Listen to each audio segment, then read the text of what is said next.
I went to like my mom was at like a facility, so like I would go and then like help out with it. And, Was it like a long-term care facility or something like that? Okay. So anybody done anything out in the community, like through your church or scouting or help a neighbor out, anything like that? Yeah, pretty much everybody has, okay? So, but there's lots of different reasons that people volunteer. And so the ones that I hear the most, obviously, at the hospital, people come because they're interested in learning about healthcare careers. And a lot of times people come because they have some sort of a reason to be drawn to Hartford Hospital. Maybe someone in their family was treated there. They have a very personal connection to our facility. Many students your age have to do community service hours for school. Sometimes you just don't want to be bored during the summer, you want something to do. And sometimes I hear that your parents are making you do it. And there's nothing wrong with any of those reasons to get you into a volunteer opportunity. When I first started hearing about mandatory volunteer hours in school, which is kind of a contradiction in terms, I'm glad they changed that. People in my profession were like, oh, this is really going to turn a lot of people off about volunteering. If you make people do it, that's a different driver. But they've actually done studies and shown that students like you who have to do community service hours for school are more likely to volunteer as adults in the future on your own. So that was a really nice outcome to see from that consequence at school. The group that I'm looking for volunteers at Hartford Hospital are those first two categories. People interested in healthcare or have some sort of a real passion for being at Hartford Hospital. And again, there's nothing wrong with those other reasons for getting you into volunteering, but I'm looking for people with a focus to be at Hartford Hospital. So, in order to apply to volunteer at Hartford Hospital, our requirements are changing a little bit this year. Molly will tell you, she's like, oh, I don't really remember some of those things. That's because these are new.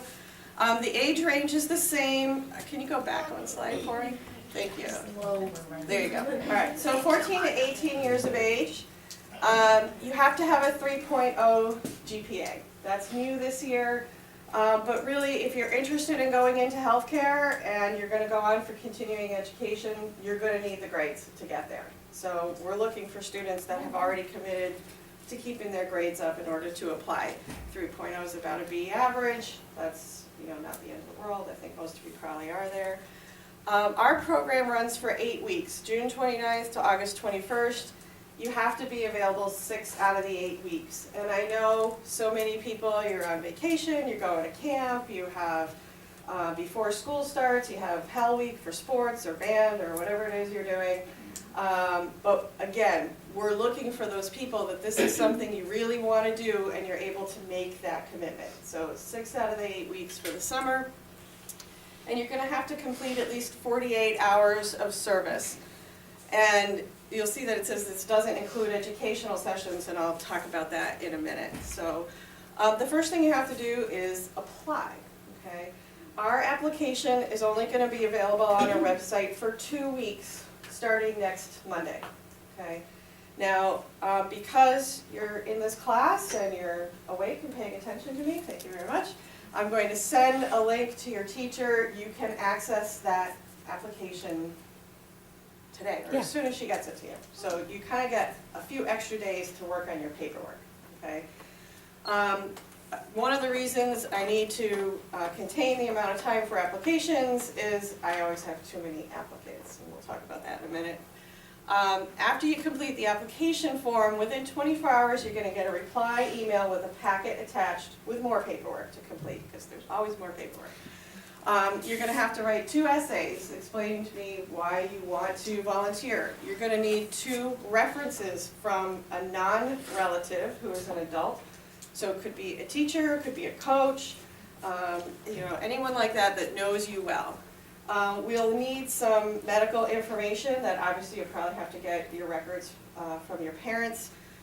Nothing too out of the ordinary. Measles, mumps, rubella virus. I don't know if your school allows a personal waiver for those vaccines. Most schools don't, but if you have not had those vaccines, you cannot volunteer at Hartford Hospital. You can't work at Hartford Hospital. Okay, if you're gonna go into healthcare, you're gonna need the vaccines, and that's a big thing in the news these days. I'm sure maybe you've talked about that in class. Chicken pox, that you've either had it or you've had the vaccine. The other thing that you're gonna need that most people your age haven't had yet is a tuberculosis test, and that's a little skin test. Molly probably remembers this. They put just a little bit of fluid under the skin on your arm, and then they look to see if it reacts. And what that's looking for is to see if you've been exposed to tuberculosis. If it reacts positive, then you go on to have an additional blood test to see if you have it or not. And that's really important because TB is another one of those diseases that we thought we got rid of, but now it's coming back, and the version that's coming back is much harder to treat. So we want to make sure we keep you and everybody else safe. If you haven't had that done, there is a place on the form for your parents to sign, and we will have a nurse be able to do that for you at orientation if you're selected for the program. So you don't have to think, oh, I've got 2 weeks, I got to run out to my doctor and get that TB test done. You don't need to, as long as your parents sign that form. I ask that you complete all the paperwork, okay? Sometimes I get parents who call me with questions about how to answer this or that, and I won't talk to them, okay? If you're the one who wants to come and volunteer, you need to fill out the application. And this is good practice for most of you. If you haven't already, you're gonna be applying for jobs, you're gonna be applying for college or some other kind of training program. So this is a good way for you to get used to it. I just went to a workshop not long ago about preparing to apply for jobs, and someone was telling me that application for Party City literally took her like an hour because they have all these behavioral-based questions and other things, and those software programs are timing you to see how long it takes you to answer all these questions, and do you go back and forth and everything. Ours is not that complicated, so this is a good practice for you. So make sure you take advantage of that and do it yourself. We do have some people who apply who have relatives that work at Hartford Hospital. They do not get preference of placement, and if I find an application that was completed at a Hartford Hospital computer, that's a pretty good indication to me that their parent filled out the application, so I won't take them at all. So it's up to their parents to make sure they stay off the computer. That paperwork that you get back in the email, all that attachments with the essays and everything else, has to be back to me by March 20th.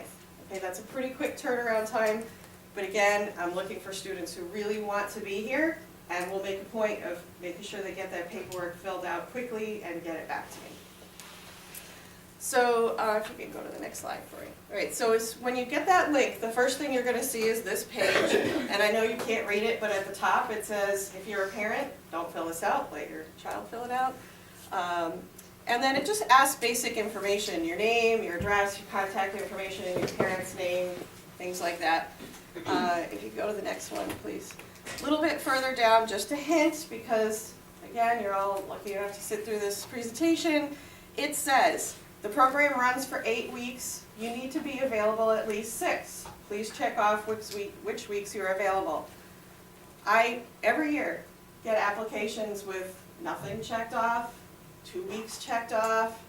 If you don't check at least 6 boxes, you are immediately disqualified from consideration because I need 6 weeks. Okay, so make sure you click off 6 boxes, and underneath that you'll see it says which days are you available, and it's Monday through Friday. When you look at the drop down, it either says 8 to 12 or 12 to 4 or the entire day. Okay, so make sure that you select something about your availability. Could the schedule change? Or you have to stick to what it is? You mean change during the summer, or? Yeah, during the summer. Like, what if we don't know we're going on vacation this week? Mm-hmm. And then we have to go in that week? If that happens during the summer, like you said, committed to a certain 6 weeks, and something happens, because I know sometimes your family might not plan as far in advance or something like that, then what you would be responsible for is making sure you make up that week and those hours of service on your own, okay? Okay, so the packet that you'll get attached in your email will look like this, and we'll have a lot more information about the timing of the program, things that you need to do. And if you just flip one more. So this is another form that you'll see. There's 2 copies of this, your reference form. And I'll give you another tip. give it to more than 2 people, okay? Because not everybody fills it out on time, they lose the forms, they don't get it back to you, they think, oh, I thought I had to mail it instead of giving it back to you personally, and then you end up not being able to submit your application on time. So do yourself a favor, give it to more than 2 people so you make sure you have at least 2 to hand in with your application. Okay, the health information form that I mentioned, again, this is the page that talks about the TB test, and if you haven't had it done, just make sure your parents sign on the bottom there so that we can do that for you at orientation if we need to. All right, if you get accepted to come in for an interview, and you would know by March 27th, there will be 3 dates for you to choose from, and there'll be a link. What you're going to do is go to Sign Up Genius, it's a website, you just have to register real quick, and then you'll see the days and the times, and you'll pick which one you want to come to. It's going to be small group interviews, and this, again, is a little bit different. In the past, usually what I did was I was the one interviewing, and there was a group of like 10 to 12 students at a time. This year, what we're doing is 4 students with 3 adults, and I will be one of the 3 adults every time. The other 2 people will be other employees. They will be supporters of the hospital, our auxiliary, our board of directors, community supporters, people who are interested in helping us find the best volunteers for this program. So again, think of this as good practice. You're going to have to interview again someday for a job or college, something like that. Dress appropriately, okay, when you come to an interview. And just so that you know, and again, you'll get notice of this, we will be taking your picture when you come for the interview. And the reason for that is if you do get selected to volunteer, then we use that picture to make your hospital badge, and we have that available for you at orientation. Okay, so what are we looking for at the interview? I need people who are mature, who are well-spoken, make good eye contact, and really come across as, you know, compassionate and, again, driven to be in the healthcare field. So let us get to know you. You know, talk about something personal so that we have a really good idea of who you are. If you know someone else coming to interview, I would suggest you don't come at the same time, because we want to get to know you as an individual, okay? Because sometimes when you're there with a friend, it's harder to really get to know each of you independently. All right, so how many people will be accepted? Right now I don't know because I don't have all my requests in from the departments yet. In an average summer, I take somewhere between 80 and 100 students. Students who volunteered the previous year and filled the requirements of the program automatically get offered a chance to come back, and they get first selection of assignments. So how many of them come back determines how many I take.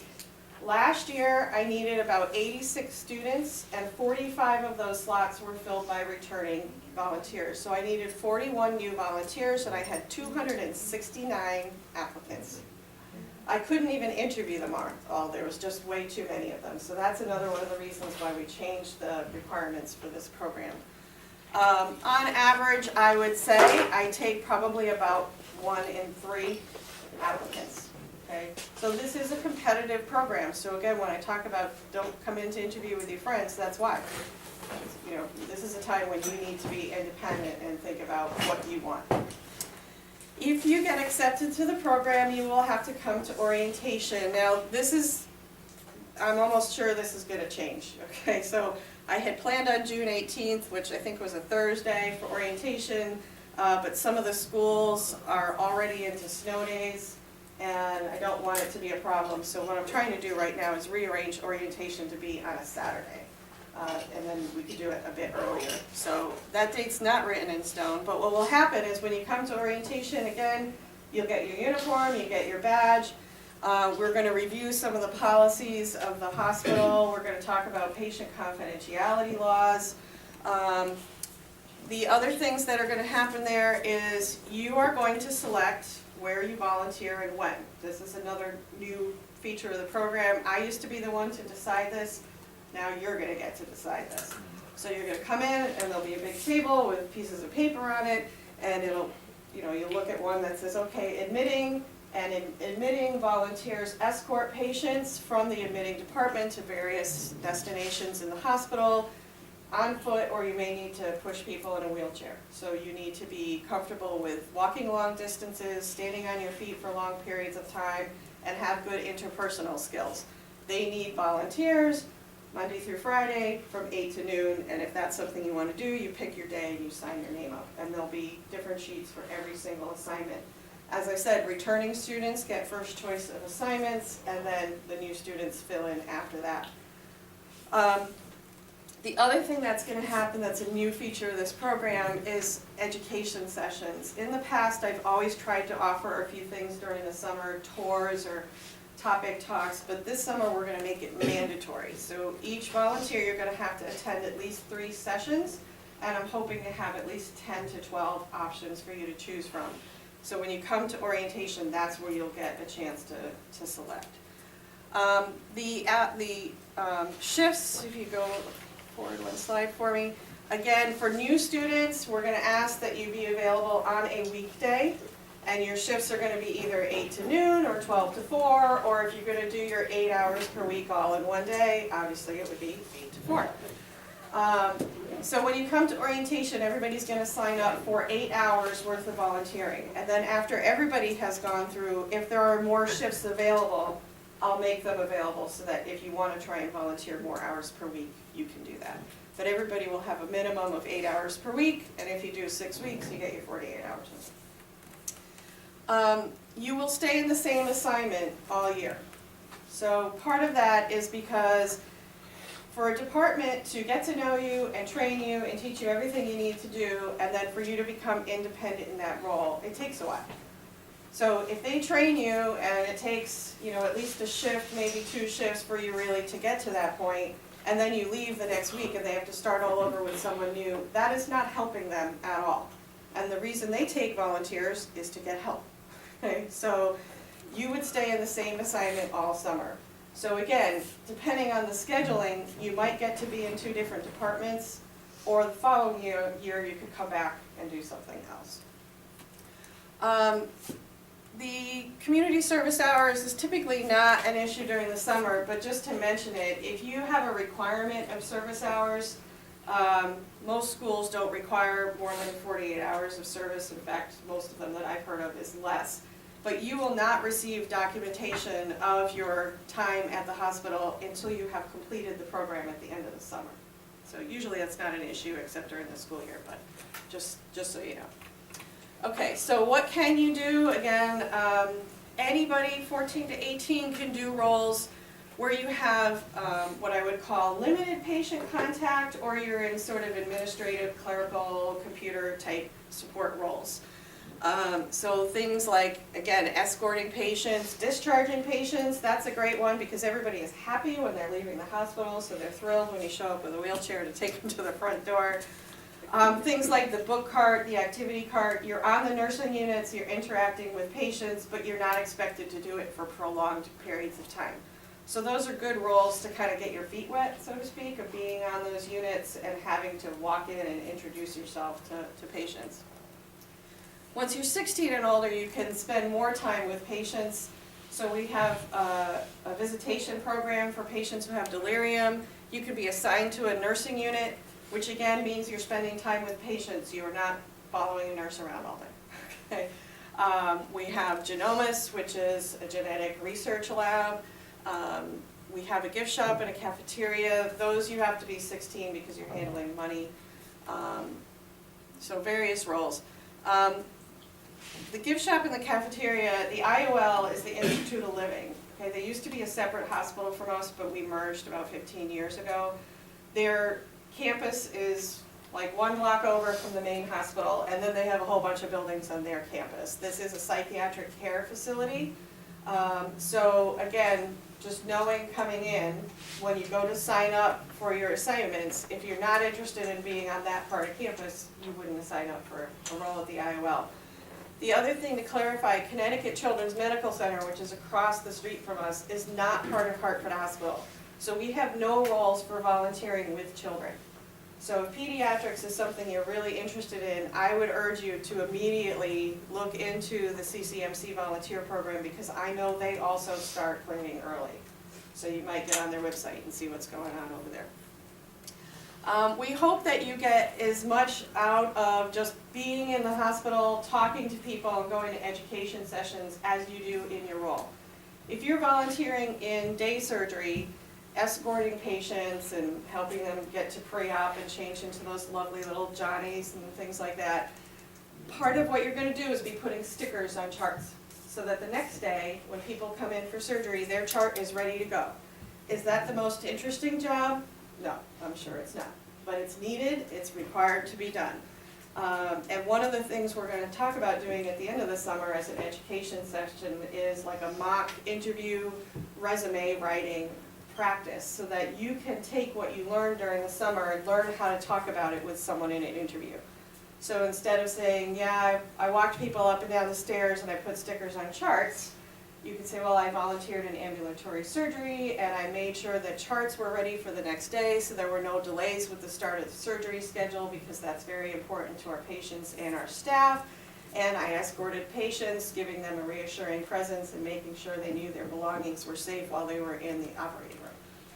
Okay, so learning how to talk about your experience can be just as important as what you did. So we're hoping to give you that opportunity as well. Okay, so again, the benefits of volunteering, hopefully learning as much as you can about healthcare careers. And the more you talk to people and ask questions, the more you're going to learn. If you don't ask people, who are you? What's your role? What do you do here?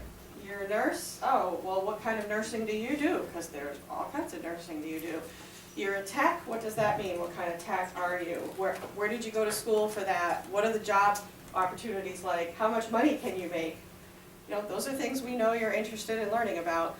But people aren't going to walk up to you and share that information. You have to be proactive about getting it. So this is your opportunity to meet people in the healthcare careers, get information.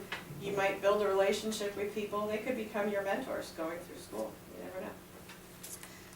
The tours we'll talk about in a second. Again, hopefully you get some satisfaction out of helping other people.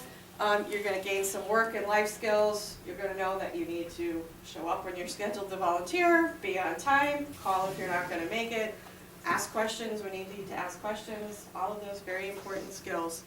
And hopefully you're going to make some new friends, and then obviously all of this will enhance any job applications, college applications, scholarship applications. Okay, so the other benefits, every time you come in to volunteer, you get a $5.50 meal voucher in the cafeteria. Food's not bad, right? I like it. Okay, good, all right. We're going to, again, something new this year, encourage everybody to eat lunch together. So if you're on an 8 to 12 shift, if you could stay and eat lunch from 12 to 12:30, you'll get to meet some of the other volunteers and maybe hear about what they're doing. And the afternoon shift coming in at 11:30 instead. You get a free uniform. It's a lovely polo shirt with a little embroidery on it. And if you drive, if you're 16 or older, the parking is free. Okay, so the education sessions that I mentioned, like I said in the past, we've done, like sometimes it's one whole day with different tours or presentations or a couple. This year we're going to offer more of them and you're going to be required to go to at least 3. The ones I have definitively scheduled at the moment, Lifestar, which is our air ambulance, the helicopter, CESI, which is our Center for Education, Simulation, and Innovation, which is a mouthful. It's really an incredibly unique and fascinating place to see. This is where we educate not only our own employees, people come from all over the country and in fact all over the world to train at this organization. We have people who come up from the Groton subbase every few months. This is where we have the robotic mannequins. So the trauma team is training, they're in the room with the mannequin and the other people are in the control room and they're making it bleed and they're making the blood pressure crash and they're making it talk to them and enacting all kinds of scenarios. This is also where the physicians come to practice and learn how to use the robotic surgery systems, things like that. Genomics, which again I mentioned is the genetic research center. This is cutting edge stuff. They are genetically profiling patients who have been having difficulty treatment with medications because if you have certain enzymes that do or don't show up in your genetic profile, certain medications won't work for you. And rather than trying 20 different kinds of medications, They can do this for you and tell you right away. Those will work, those will not. And in some cases, that is the key to saving people's lives. Is So that like a really, really computer thing? Is it what? Oh, like on a computer it tells you? Well, some of the testing is, there's like chemical analysis, and then, yeah, obviously they get a printout, yep, okay.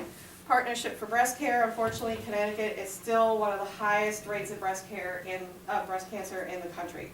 So presentation about breast cancer, what you can do to prevent it, screening for it, people who treat it, careers involved, things of that nature. Mental health first aid, unfortunately, all of you have grown up in a really traumatic time, I think, in education. Sandy Hook was just kind of a wake-up call for a lot of people that our mental health system needs a lot of help.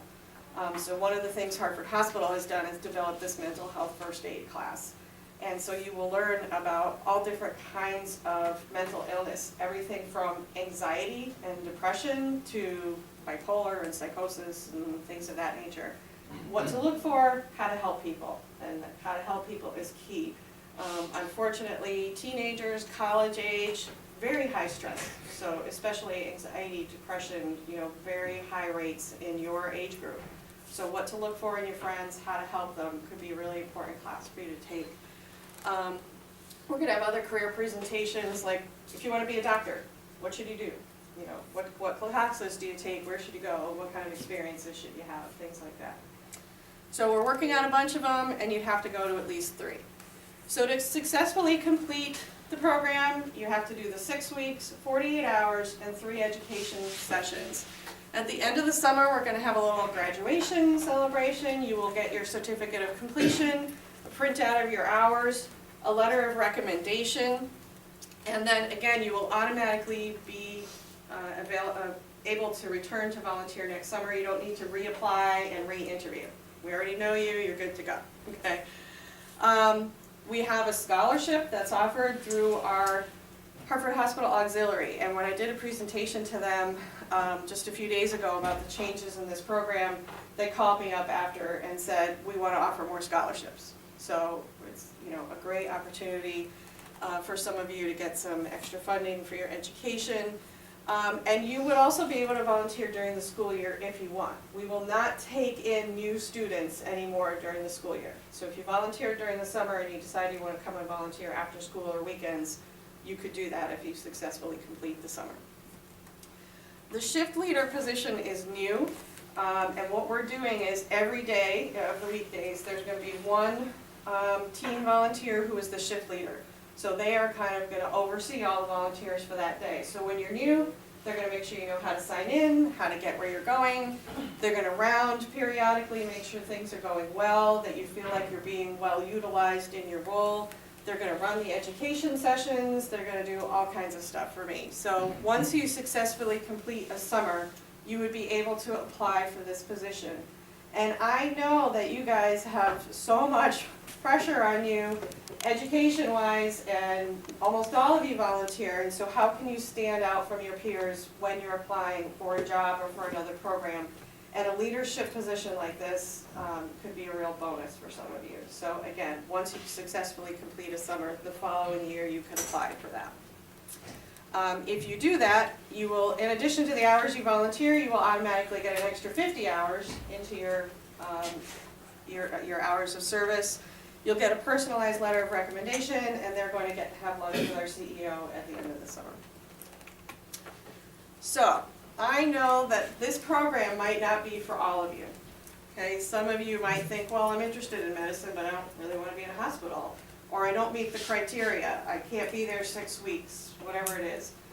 I just want to point out that Jefferson House, which is a department of Hartford Hospital, actually has their own program. So this is a long-term care rehab facility. They're located in Newington, and she is not switching to these new requirements yet. So that might be another option for you to consider.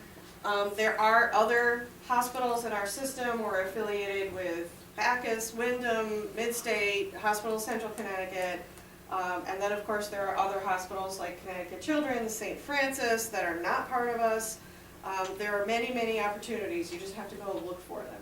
And the Greater Hartford United Way has a wonderful website. You can click on the volunteer link, and you can search by what type of opportunity you're looking for. You can sort for the ones that will take high school students as volunteers, and they have like thousands of volunteer opportunities listed on their webpage. So that's a really great resource to know about. So if you want to apply, again, I'll send the link to your teacher, or on Monday it will be available to everyone. If I send the link to your teacher and you use it, do not share it with anyone outside of this classroom, because I'm going to need a list of your students. Okay? If you share it with someone who is not in this class and they apply early, they will automatically be disqualified. Okay? So they have to wait until Monday just like everybody else.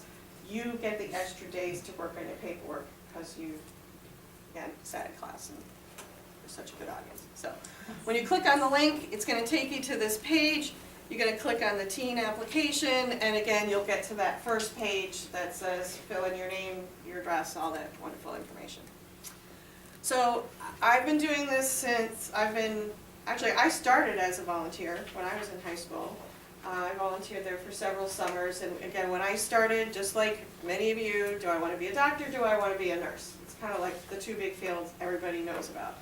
But one summer I was there, I was a runner for the lab, and after talking to lots of people that work there and learning about what they do, I learned about cytotechnology. Everybody heard about that before? Cytotechnology, want to guess? Cyto means cell. So you look at cells under a microscope and you can diagnose cancer and infection and all kinds of diseases. So that's what I ended up going to school for. UConn at the time was one of only 7 schools in the country that offered this as a major, and I think now they're down to like 4 or 5. And I got my first job out of college at Hartford Hospital, and did that for a while, and it was interesting, but I decided I needed to not just look at a microscope all day, so I went back to get my master's degree to go into management. Now I'm back in the volunteer office, which is just kind of a strange circle for me. But you never know. You never know where you're going to end up. So again, take advantage of an opportunity like this to learn as much as you can about different careers.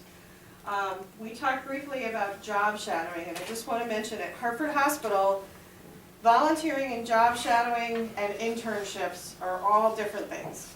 Okay, internships, as far as our facility goes, are for college students that have to do hours as a requirement for a program or a class they're enrolled in. So your class might require that you do an internship, and that's fine, but you would still come through our department, because our academic affairs department only deals with college students. Shadowing means you come in maybe one day for a few hours and you observe. You watch someone do what they do. So it's a very brief opportunity, and you don't actually get to do anything. You're just observing. Currently, our job shadowing program is in transition to a new department, so I'm not exactly sure when they're going to start up again, but that may open up soon. But volunteering, again, gives you the chance to be in the hospital for a longer period of time, be a productive part of our staff, and really get something out of the opportunity. So hopefully for many of you, this will be something you would consider doing. Does anyone have questions about the program, how to apply, things you can do? Is there like a women's like for ultrasounding? We do have a radiology department, and there is ultrasound in there, yes. So what other careers are you all interested in? I know someone talked about cardiac earlier. Anybody else, something that you were interested in, you think? Nothing? Everybody wants to be a doctor or a nurse, that's it? Medical assistant. Medical assistant, yeah. Very popular. At Hartford Hospital, we actually have a very small number of medical assistants per se, but many people who trained as medical assistants then get hired into roles like a patient care assistant or things like that. So if you come and volunteer, you might ask people, you know, what the difference is and difference in education, things like that. A lot more opportunities for medical assistants in like private clinics or private physician's office rather than in an acute care hospital. Now the other thing I just want to mention, if you come and volunteer here for a summer and you hate it, okay, that does not necessarily mean you shouldn't still be interested in medicine. We are a very large acute care hospital, okay? So it could just be that you want to think again about practicing medicine in a different location. But sometimes you may find out you don't want to be around patients and you don't want to look at blood and you don't like it at all. That still would not be a waste of your summer. Better to find out now than after you go to college and spend all kinds of time and money and then find out that's not what you wanted to do. At least if you learn that now, you have a chance to think about something else.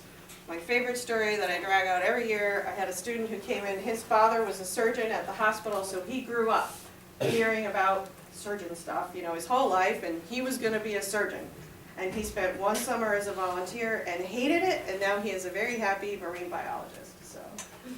So one summer in the hospital did really good things for him, because if he had started going to school for that and didn't find out until later, then that would have not been a good thing for him. Well, thank you very much for your attention. Hopefully I will see some of you for interviews during the summer. And thank you for inviting me to come to speak to your class.